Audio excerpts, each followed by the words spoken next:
Hello everyone, welcome to our channel. நம்ம சேனல்ல இந்த வீடியோல நம்ம பார்க்க போறது 7th standard English first lessonல 8th இந்த லெசனோட book back answers பார்க்க போறோம். எல்லா ரோமன் லெட்டருக்கும் with grammar பார்ட்டோட பார்க்க போறோம். அதனால வீடியோவை ஸ்கிப் பண்ணாம பாருங்க. இதுவரைக்கும் நம்ம சேனலை சப்ஸ்கிரைப் பண்ணலனா மறக்காம சப்ஸ்கிரைப் பண்ணிக்கோங்க. So first lesson Englishல first lesson 8th இதில் வந்து பார்த்திங்கன்னா ஃபஸ்ட் பிக்சரே ஃபெஸ்டிவல்ஸ் வந்து பிளாங்க்ஸ் கொடுத்துருந்தாங்க, அதை ஃபில் பண்ண சொல்லி கேட்டிருக்காங்க. ஃபஸ்ட்டு ஒன் வந்து தீபாவளி அவங்களே கொடுத்துருக்காங்க. செகண்ட் ஒன் பொங்கல், இது Pongal festival. Third one Ramzan. Fourth one Christmas. Fifth one Holi. Sixth one Bakrid. Seventh one Onam. Eighth one Golu, இது நவராத்திரி கொலுன்னு வந்துடும். ஓகே, இந்த ஃபெஸ்டிவல்ஸ் கீழே கொஷின்ஸ் பார்த்தீங்கன்னா இந்த ஃபெஸ்டிவலுக்கு ரிலேட்டடாக கொஷின்ஸ் கேட்டிருக்காங்க. Discuss in purse. First one, which is your favourite festival? So Deepavali. So எல்லா குழந்தைங்களுக்கும் தீபாவளினா ரொம்ப பிடிக்கும், அதனால நான் தீபாவளினே மென்ஷன் பண்ணியிருக்கேன். உங்களுக்கு சப்போஸ் வேறு ஏதாவது ஃபெஸ்டிவல் பிடிச்சிருந்தா நீங்கள் அதை கூட மென்ஷன் பண்ணிக்கலாம். Second question, when do you celebrate it? So அதை எப்போ நம்ம கொண்டாடுவோம்? அக்டோபர் இல்லை நவம்பர் மந்தில். அக்டோபர் இல்லை நவம்பர், இதில் தான் தீபாவளி வரும். Third question, do you celebrate with your family or friends? So தீபாவளிங்கிறது நம்ம ஃபேமிலியோடு செலிப்ரேட் பண்ணுறது, ஸோ ஃபேமிலின்னு எழுதியிருக்கேன். சப்போஸ் இங்கே நீங்கள் வேறு ஏதாவது ஃபெஸ்டிவலை மென்ஷன் பண்ணியிருந்தீங்கன்னா இங்கே வந்து அது அந்த ஃபெஸ்டிவல் எந்த மந்தில் வருமோ அதை தான் எழுதணும். அதை யார் கூட செலிப்ரேட் பண்ணுவோம் அப்படின்றது தான் நம்ம மென்ஷன் பண்ணணும். Fourth one, why do you celebrate it? எதுக்காக கொண்டாடுறோம் தீபாவளிங்கிறத? ஸோ வந்து இது என்ன ஒரு நம்பிக்கைனா, லார்ட் கிருஷ்ணா வந்து ஒரு நரகாசுரன் அப்படின்னு ஒரு அசுரனை வந்து கொண்டுட்டதுனால நம்ம வந்து தீபாவளி செலிப்ரேட் பண்ணுறோம் அப்படின்றது நம்ம நம்பிக்கை. அதனால் அந்த ரீசன் எழுதியிருக்கேன். Lord Krishna killed Narakasura. இப்போ செக்ஷன் 1க்கு போயிடலாம். செக்ஷன் 1 புக் பேக் கொஷின்ஸ் பார்த்தீங்கன்னா, choose the correct answers and fill in the blanks. First one, finally the day had come. Here the day refers to dash. So எந்த நாள் வந்தது, அவங்க எதிர்பார்த்த நாள் வந்தது அப்படின்னு சொல்லி கொடுத்துருக்காங்க. எந்த நாள் அது? Eid. First one correct answer option C, Eid. Second one, with their treasure the boys would buy dash in Eidgah. So boys என்ன வாங்கலான்னு பிளான் பண்ணியிருந்தாங்க? Toys and rubber balls. Toys and rubber balls, option B. Third one, Hamid's friends are. யாரெல்லாம் ஹமீத் ஃப்ரெண்ட்ஸாக இருந்தாங்க? Mahmood, Mohsin, Noorey and Sammi. Fourth one, if only her son were there, it would have been a different kind of Eid. What had happened to her son? So ஹமீதோட grandma சொல்லுவாங்க இல்லையா, so என்னோடய பையன் இருந்தால் இது வேறு மாதிரி ஃபெஸ்டிவல் நடந்திருக்கும் அப்படின்னு. ஸோ அவங்களோட சன்னுக்கு என்ன ஆச்சு அப்படின்னு சொல்லி கேட்குறாங்க. Option A, her son had died. Her son had died. Fifth one, Hamid was like one with wings on his feet. So இது வந்து காலில் ரெக்க முளைச்ச மாதிரி ஓடுறான் அப்படின்னு சொல்லுவோம் இல்லையா. ஸோ அதுதான் one with wings on his feet. This means dash. So இதுக்கு மீனிங் என்னென்னா, ஹீ ரேன் ஃபாஸ்ட். அவ்வளோ வேகமாக ஓடினான். He ran fast. Option A தான் கரெக்டான ஆன்சர். இப்போது செக்ஷன் 2க்கு போகலாம். செக்ஷன் 2ல் க்ளாசரிக்கு அப்புறம் இருக்கிறது, there were many toys in the stall. 3 of Hamid's friends had bought some toys. First one, write the names of Hamid's friends in column A and the toys that they bought in column B. So ஹமீதோட friends name column ஏலையும் அவங்க என்னென்ன toys வாங்கினாங்களோ அது காலம் பிலையும் எழுத சொல்லியிருக்காங்க. So ஏல first one Mahmoud. Mahmood வந்து போலீஸ்மேன் டாய் வாங்கினான். Mahmood policeman. Mohsin water carrier. Mohsin, water carrier. Noori, lawyer. Noori, lawyer.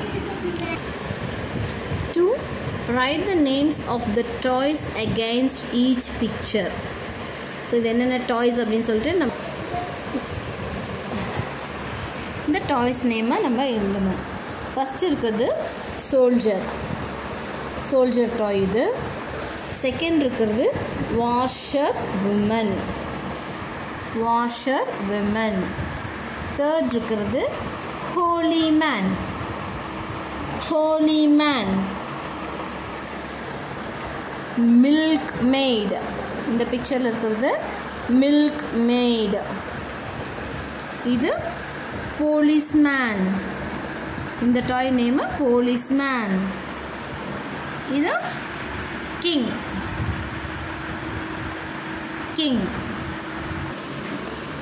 அதுக்கப்புறம் இது வந்து திங்க் அண்ட் ஆன்சர். ஸோ ஒரு லைன் கொடுத்துருக்காங்க, அதை பற்றின கொஷின் கேட்டிருக்காங்க. They descended on the sweet and toy vendors. Stores like an army moving to attack. So first question, who does they refer to? இங்கே தேன்னு சொல்கிறது யார்? people in ஈத்காவில் இருந்தால் பீப்புளை தான் தேன்னு சொல்லியிருக்காங்க. Did they move one by one in a line or in a big group? So one by ஒன்னாக போல் அவங்க பிக் குரூப்பாக தான் எல்லோரும் போயிட்டு இருந்தாங்க.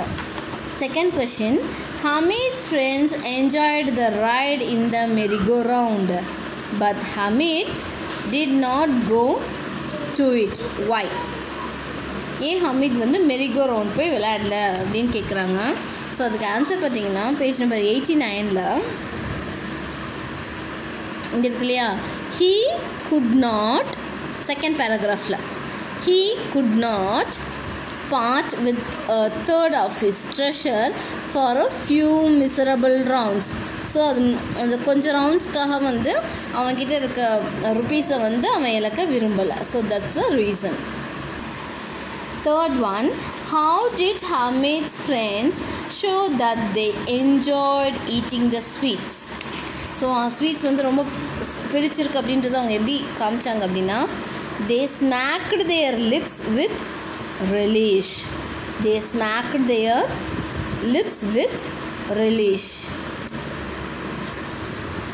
இப்போ செக்ஷன் 3 பார்க்கலாம். செக்ஷன் 3யோட புக் பேக் கொஷின்ஸ். ஃபர்ஸ்ட் வந்து tick the correct answer. First one, Hamid thought that his grandma would be pleased if he bought dash a pair of tongs. So அதை வாங்கிட்டு போனால் கிராண்ட்மாவுக்கு ரொம்ப ஹாப்பியாக இருக்கும்னு ஹமீத் நினச்சான். Second one, Hamid's heart sank because the price of the tongs was dash for him. So first அந்த விலையை கேட்டோடனே அவனுக்கு எப்படி இருந்தது, ரொம்ப கஷ்டமாக இருந்தது. ஏன்னா அந்த டாங்ஸோட ரேட் வந்து பார்த்திங்கன்னா too high. Okay, so second கொஷினுக்கு ஆன்சர் வந்து option A, too high. Third one, my tongs are like a tiger among the toys. It means, so என் டாங்ஸ் வந்து டைகர் மாதிரி அப்படின்னு சொல்கிறான். அதுக்கு என்ன அர்த்தம் ஹமீத் சொன்னதுக்கு? ஹமீத் வேல்யூடு ஹிஸ் டாய், அவனோட பொருளை வந்து அவன் ரொம்ப மதிப்போடு சொல்கிறான். Fourth one, Hamid's granny scolded him for buying iron tongs. Then she understand that Hamid has bought it. So first வந்து திட்டுறாங்க, இதெல்லாம் எதுக்கு நீ வாங்கிட்டு வர, நீ உனக்கு என்ன வேணுமோ அதை வாங்கிக்கலாம்லாம் திட்டுறாங்க. ஆனால் அதுக்கப்புறம் அவங்க என்ன புரிஞ்சுக்கிறாங்க, he bought it out of love and concern. So அவங்கள பற்றி யோசித்து அவங்களுக்காக வாங்கிட்டு வந்தான். Option B, out of love and concern. So next one, read and understand. A, answer the following questions. What did Granny say about Hamid's parents? So Hamid parents பற்றி அவங்க grandma என்ன சொன்னாங்க?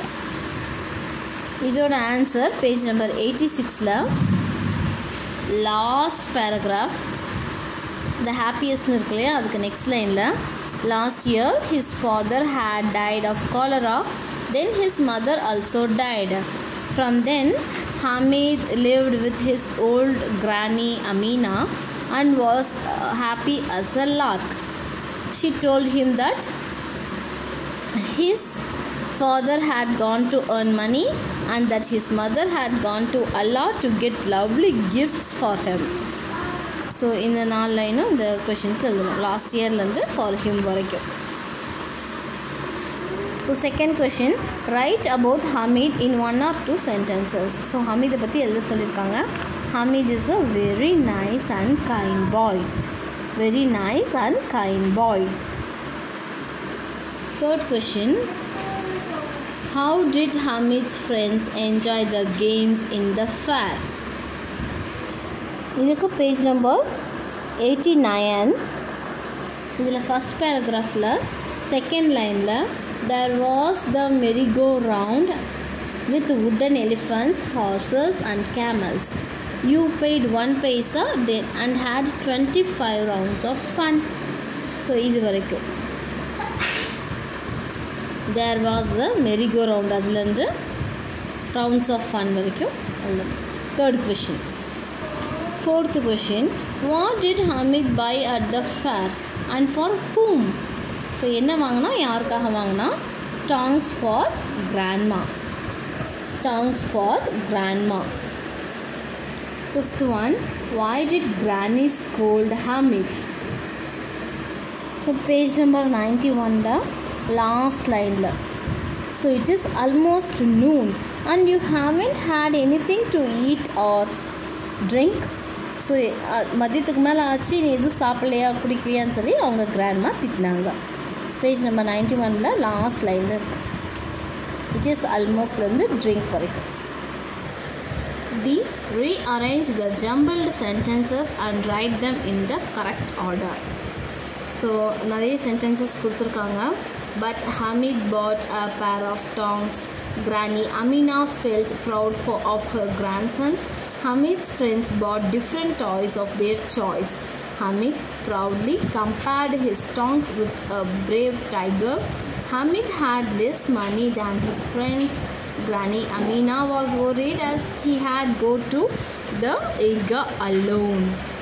ஸோ இந்த சென்டென்சஸில் வந்து இந்த ஸ்டோரியில் எது முதல்ல வந்தது அந்த சீக்வென்ஷியல் ஆர்டரில் எழுதணும். லாஸ்ட் ஒன் இருக்கு இல்லையா, granny Amina was worried as he had go to the Eiga alone. அதுதான் நம்பர் 1. நம்பர் 2 வந்து தேர்டாக கொடுத்துருக்காங்க இல்லையா, Hamid's friends bought different toys of their choice. அது நம்பர் 2. 3 வந்து Hamid had less money than his friends. அது number 3. 4 வந்து but Hamid bought a pair of tongs. 4. 5 வந்து Hamid proudly compared his tongs with a brave tiger. 6. Granny Amina felt proud of her grandson. 6. So number order வந்து 4, 6, 2, 5, 3, 1. Next part, vocabulary. C. Fill in the blanks with the help of the picture clues. A pair of. So இந்த picture வச்சு எழுதணும். A pair of binocular. A pair of tongs. A pair of cutting blade. A pair of shawls.